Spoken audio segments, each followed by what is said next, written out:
আসসালামু আলাইকুম রহমতুল্লাহ। আজকে আমরা আলোচনা করব সূরা আল আ'লার অর্থ নিয়ে। সূরা আল আ'লা এটি পবিত্র কোরআনের ৮৭তম সূরা।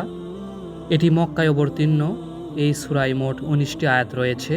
সূরাটির নাম প্রথম আয়াতের আল আ'লা শব্দ থেকে গৃহীত হয়েছে, যার অর্থ হল সর্বোচ্চ বা সুউচ্চ। কোরআন মজিদের ৩০তম পারায় এই সূরাটি অবস্থিত। রাসূলুল্লাহ সাল্লাল্লাহু আলাইহি ওয়াসাল্লামের নবুয়তের একেবারেই প্রথম যুগে এই সূরাটি অবতীর্ণ হয়। তখন জিবরাইল আলাইহিস সালাম ওহী নিয়ে আসলে রাসূলুল্লাহ সাল্লাল্লাহু আলাইহি ওয়াসাল্লাম তা ভুলে যাওয়ার ভয়ে জিবরাইলের পড়ার সাথেই দ্রুত জিহ্বা নেড়ে ওহী মুখস্থ করার চেষ্টা করতেন। এতে তার বেশ কষ্ট হতো। রাসূলুল্লাহ সাল্লাল্লাহু আলাইহি ওয়াসাল্লামের এই ব্যাকুলতা ও কষ্ট দূর করতে আল্লাহ তাআলা এই সূরার ৬ ও ৭ নম্বর আয়াত নাজিল করেন। তো সূরাটির সম্পূর্ণ আয়াতের অর্থই বলা শুরু করছি। বিসমিল্লাহির রহমানির রহিম। তুমি তোমার সুমহান রবের নামে তাসবিহ পাঠ কর, যিনি সৃষ্টি করেছেন অতঃপর সুষম করেন, আর যিনি নিরূপণ করেন অতঃপর পথ নির্দেশ দেন, আর যিনি তৃণলতা বের করেন তারপর তা কালো খড়কুটায় পরিণত করেন।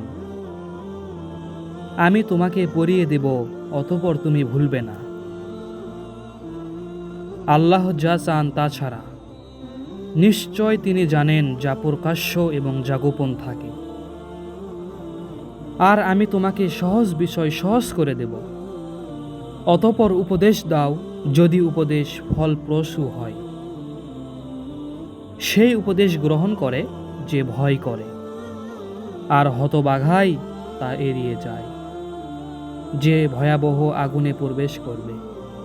অতঃপর সে সেখানে মরবেও না এবং বাঁচবেও না। অবশ্যই সাফল্য লাভ করবে যে আত্মশুদ্ধি করবে আর তার রবের নাম স্মরণ করবে, অতঃপর সালাত আদায় করবে। বরং তোমরা দুনিয়ার জীবনকে প্রাধান্য দিচ্ছ, অথচ আখিরাত সর্বোত্তম ও স্থায়ী। নিশ্চয় এটা আছে পূর্ববর্তী গ্রন্থসমূহে, ইব্রাহিম ও মুসার গ্রন্থসমূহে।